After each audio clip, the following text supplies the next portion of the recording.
don't know if that was a good choice to do. There was so much that went into that trailer. One of my co-founding brothers, nearly died in making that trailer. It was 60 days straight. I think they sat in a room and came back looking like he was some kind of jungle man. He can attest to it over there. He was the one in the room with him. Say sorry to his wife.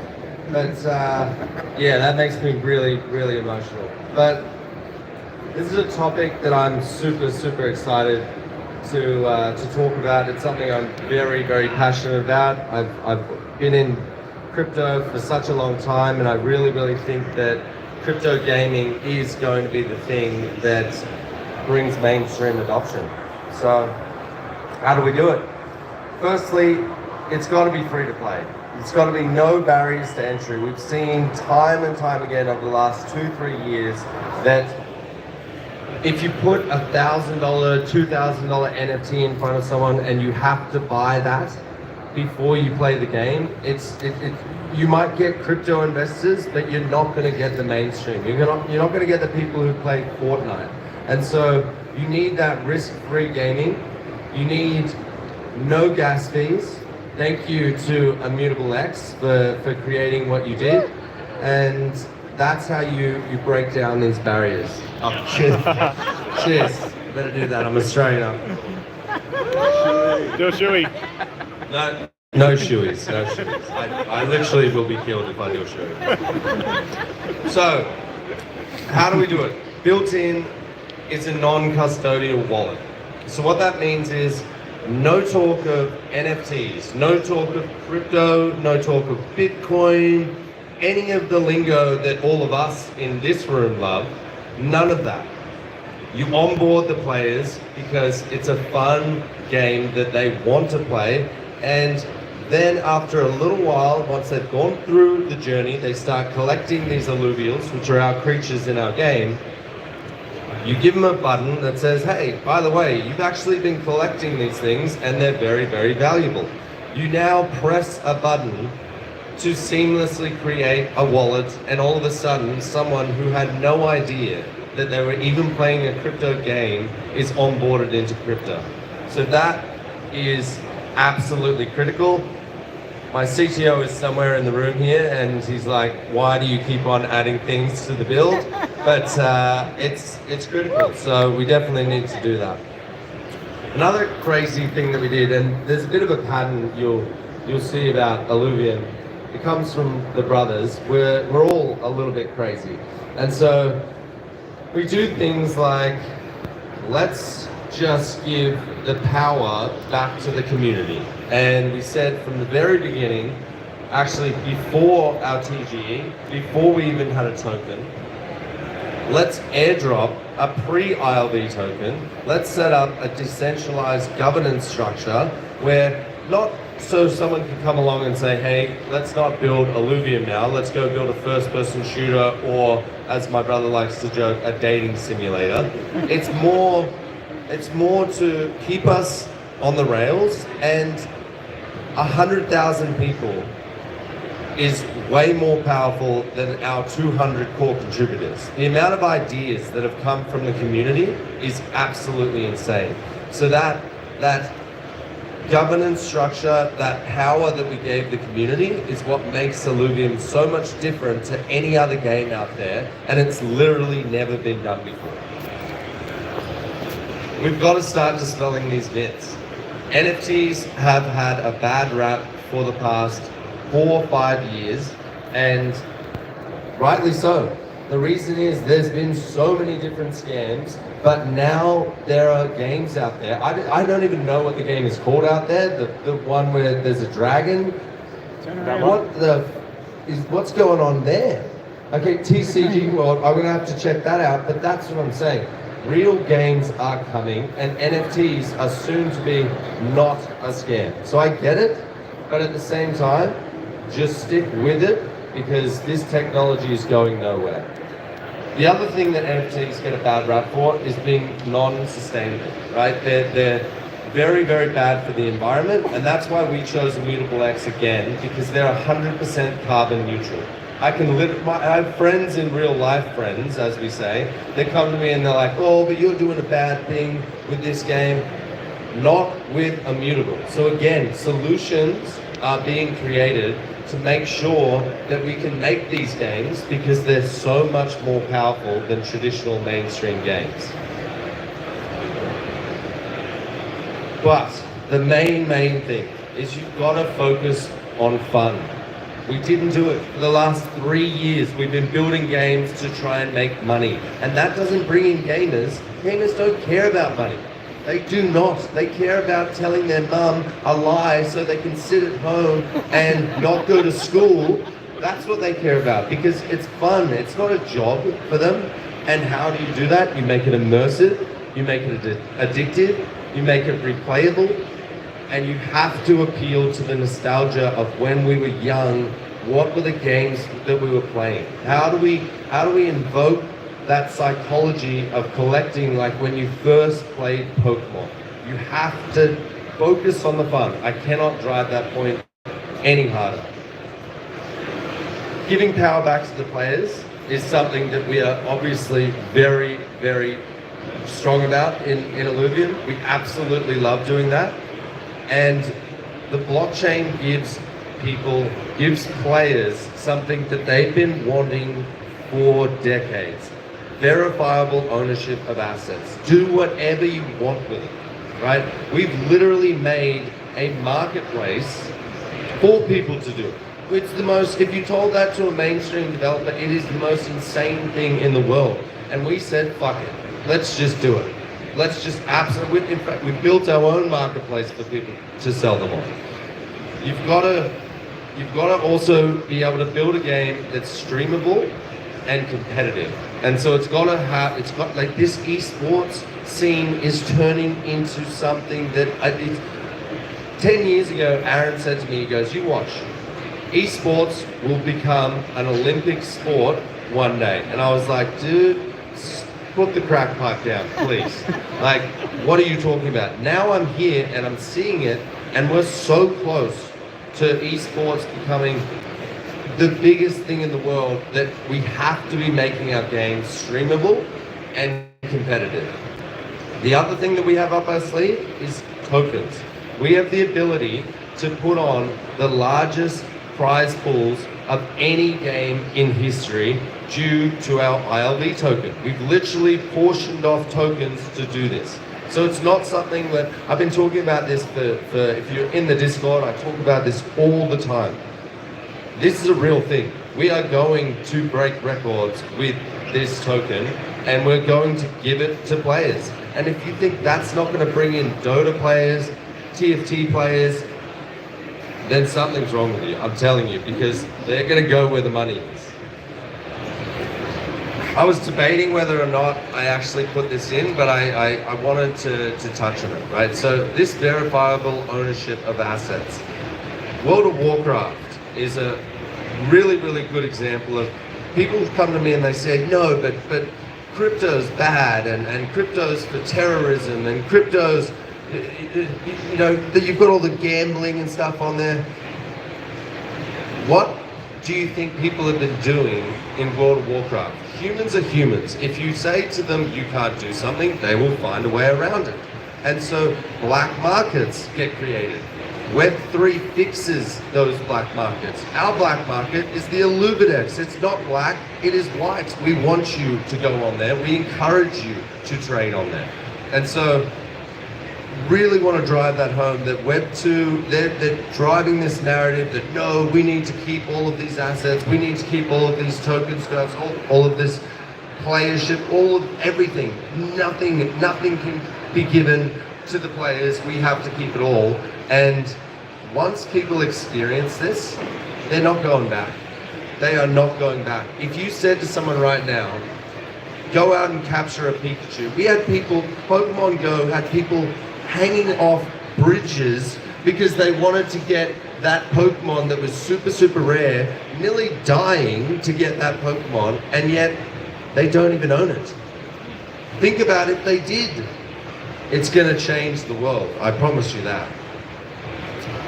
You need sustainable tokenomics though. We've seen it. I don't want to name any names of games that may have gone up and very, very much down, but if you focus on the money side of things, it's not stable. You cannot just have a game where people are extracting. It just cannot happen. In-game cosmetics are such a powerful thing. If you think Fortnite, that's how they do it. They say, play the game for free. We don't care. Go for it. Play it for free. They know you're going to get so addicted that you're going to put on a cowboy hat and run around that game, and that cowboy hat's going to cost you $20. Or it's an emote in TFT that is sticking his finger up. We actually have an emote in our game where Atlas is sticking his finger up saying, I just beat you. Someone is willing to pay for that, and the reason is because they love the game.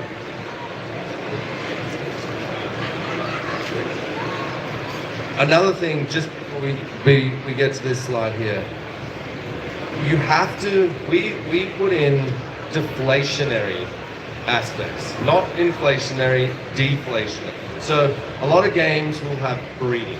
Now, breeding's fine, but after a while, there's going to be so many of the same character that they become valueless. There's no, it just keeps on going down and down and down.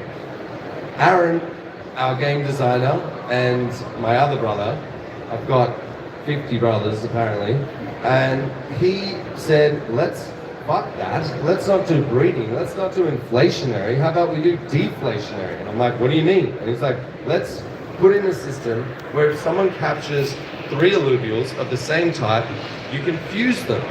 Now, we also have sets in our game. Now, sets mean every single, I don't want to say a time frame here because I think a lot of you will hold me to it, and I'm looking at some of my guys around here who build these assets and they're like, it takes a long time, but every, let's call it, period of time, we are going to add a new set, and you'll never, ever, ever be able to capture that first one again. So not only are we burning NFTs, not breeding them, we're making new ones that you can never get unless you were here first. Gameplay loop. So I'm not a dev, right? I am not a dev, but I've now realized that the most important thing about building a good game is the loop. You have to have a good gameplay loop if you want a seamless player experience, if you want it to be unbroken, if you want people to sit there and play your game over and over and over again, you need a good gameplay loop. And Aaron designed, with our large game design team, an interoperable blockchain universe where we have 3 AAA games that are all interconnected, and this has never ever been done in history. All of these games, Alluvium Zero, that's our city builder game. Johnny over there is building it literally right now, okay? Then you go into that game, you get your resources. So you're playing it, it's its own genre of game. You're playing it, you get your resources, you get your fuel, then you go into the overworld. The overworld is where it's your creature capture, and that's where you get your alluvials. Now you need the fuel from Alluvium Zero to be able to do that. So you've gone from one genre to a new genre, and then where it gets super competitive about the esports that I was talking about, that is when you go into another genre, which is an auto battle genre. Now I've just touched on 3 genres that have literally billions of players playing them. Now imagine if you connected all of them together and underpinned it with a single token where every bit of revenue that comes out of all 3 of these games, and it's 3 now, I don't even want to say this, Aaron's got an idea to have 9 games, all interconnected, all using the same assets. If you think I'm crazy, he's even more crazy. So all of this is underpinned by ILV, and all of the revenues go back to the people who are staked in the protocol holding that token. I don't know about you, but I'm pretty excited about that.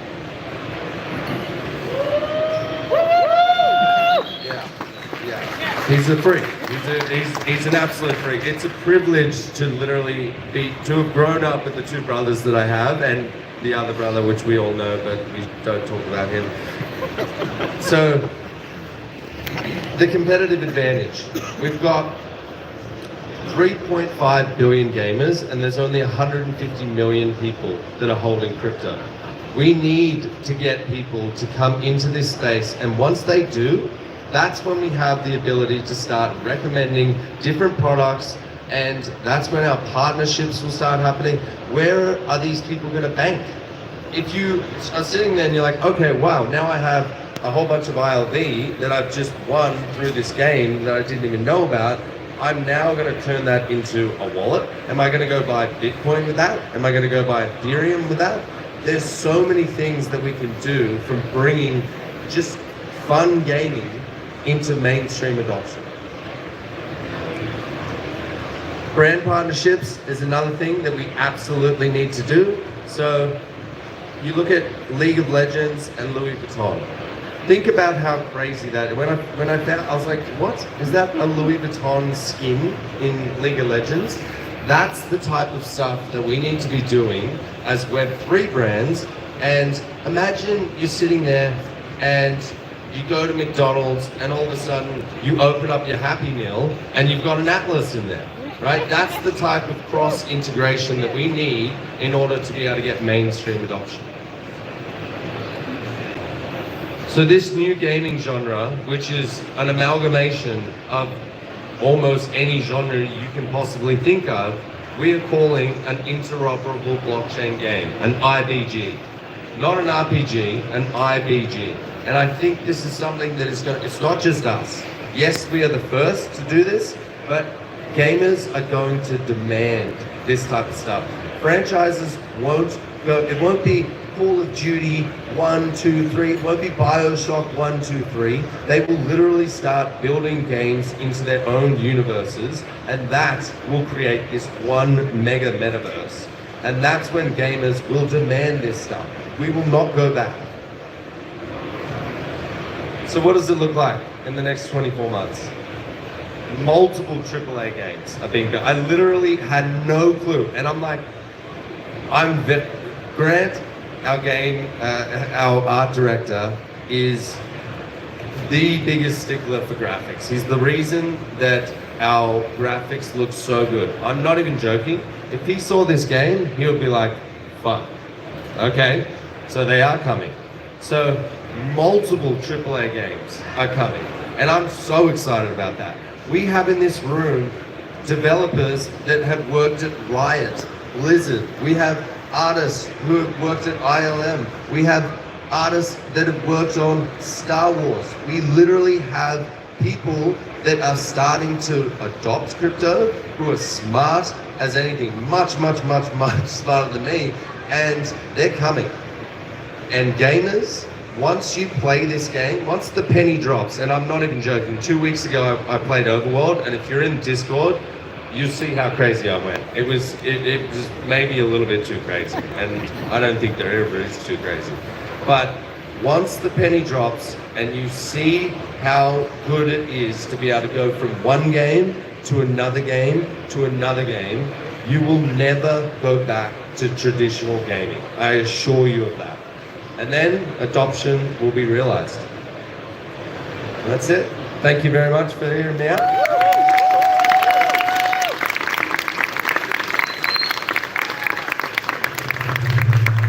Firstly, mate, it's fucking impressive.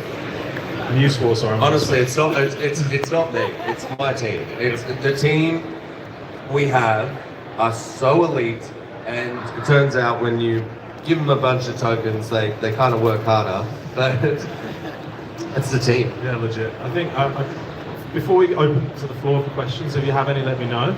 I just think the way that you have employed that decentralized community input is just really good, and I think that it's going to be baked in moving forward. Like, you're going to have a lot of copiers, unfortunately, but thanks for leading the way. It's good.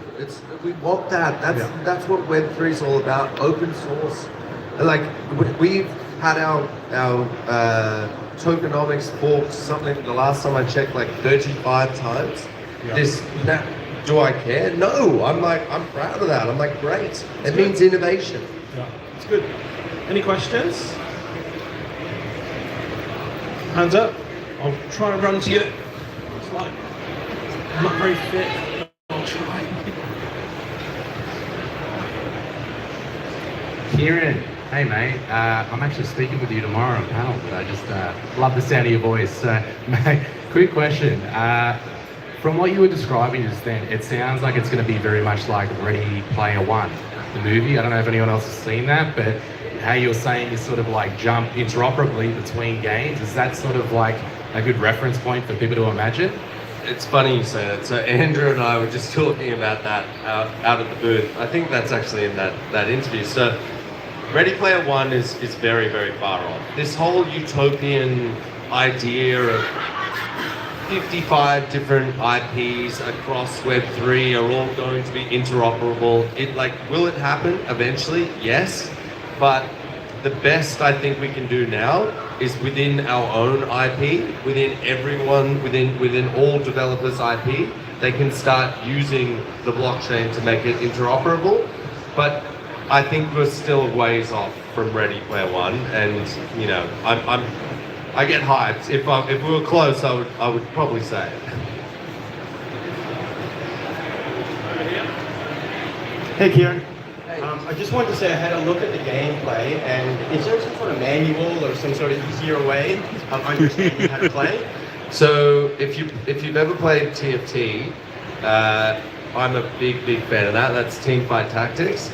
There are a whole bunch of companion apps that Mobalytics, Tacta, that have been made to basically help you build your team because it's super complex. Now, once again, craziness, in TFT, the maximum in every set is 58, right? 58 different characters, which is very hard to balance. We decided to put in 185. So, will there be companion apps? Yes, we're already talking to them. Our CTO, Johnny, is working through that. We're about to start opening up the APIs so we can let people start building this technology to help players, because trust me, I might say in the Discord that I'm really good at TFT, but I am like doing this every single time I play that game. So I'm with you, man, trust me. Hello. Are players able to buy certain land on Illuvium and perhaps build certain structures or whatever it may be, or like build certain games within the metaverse that you guys create? Or Sort of two things there. So firstly, the land, yes, we have sold land. So Illuvium 0 requires land, but the paid version, there's a free version which is open to anyone, and so yes, in terms of are we going to open up our IP? It's something that we've discussed. It's again, we're decentralized. We have a governance council. It would have to be an IIP that would go through, which is a proposal essentially. But it's something that we should definitely consider, because we want to build out this universe as fast as possible. And if someone comes to us with a great game that using our IP, the only thing I would caveat that with is we try to go as next level as possible, so it would have to be a very, very good team to be able to do it, and to be honest, they would probably just do it themselves, because we're that early. Sam, thank you. One more over here.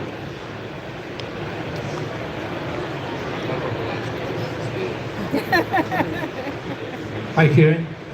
Big fan of the Illuvium team, not just for those that are here, but also all over the world. I know you've got a big team everywhere. You've got a couple of hundred people here. You've captured their attention. As community members, what can we do to help get Illuvium closer to that release date? Stop saying when. No. You guys do. I mean, I love going into the community. It's something that I was very, very active and passionate about at the start, and most of you have probably seen, there's a lot of familiar faces in here, and yet all we ask is that you keep on coming up with ideas. They help us. They help us fine-tune everything, and this is what I'm saying. It's not about the dating simulator, go and build that. It's about, hey, we might be able to have a little bit better balance, or maybe that character isn't quite right, and little things to keep us within the rails. That's what the community can do, and that's what the community has been doing. And I'll take this time to say we really, really value our community more than almost anything. Literally, it's motivated us. Yes, we're in a bear market right now, but we still have so many people that trust in us and go, doesn't matter about the token price, it's all about the game. So just stick with us, is what I'd say. I think just to add to that, if you're constantly paying people to play your game in the form of media and TV, trying to get them to do it, people end up just not really being that loyal. But you've got like an owned and earned community. That's huge. You know, how do you get one player to make 10 new players? Yeah, you're onto something good there. I like it. I think we've got time for one more question here. Hey Kieran, thanks for that presentation, it's amazing. I think you guys are really on the forefront of mainstream adoption for Web3 in general, which is... Look at that, just look at that, sorry. It's incredible. How do you plan on educating non-crypto native users who are coming into the ecosystem? So again, we need to stop with the crypto lingo. So the way that I'm looking at it now, it's like an A-B funnel. Right, you've got A right now as our primary, that's everyone sitting here, that's people who are believers, but the B section is someone who gets freaked. I mean, think about how daunting it was when you bought your first Ethereum, right? You're sitting there, you buy it, and you're like, oh my God, did I just lose that money? Did it go into the ether? You start calling people, like, it's crazy. It's like, no. I mean, everyone's been down that path, so we need to take away all of the barriers to entry and make it just a game. Just download a game. And once you're in there, if you go through this funnel, you won't be hit with all of the lingo, all of the different, it'll be almost two UIs, basically. Like, that's where we need to get to. And when we do that, that's when someone goes, well, shit, I didn't even know this was a crypto game. Like, what? Like, you rugged me in a good way. Thank you, Kieran. That was really good, really special. Everyone support your local Aussie. Get on, I love it. Thank you.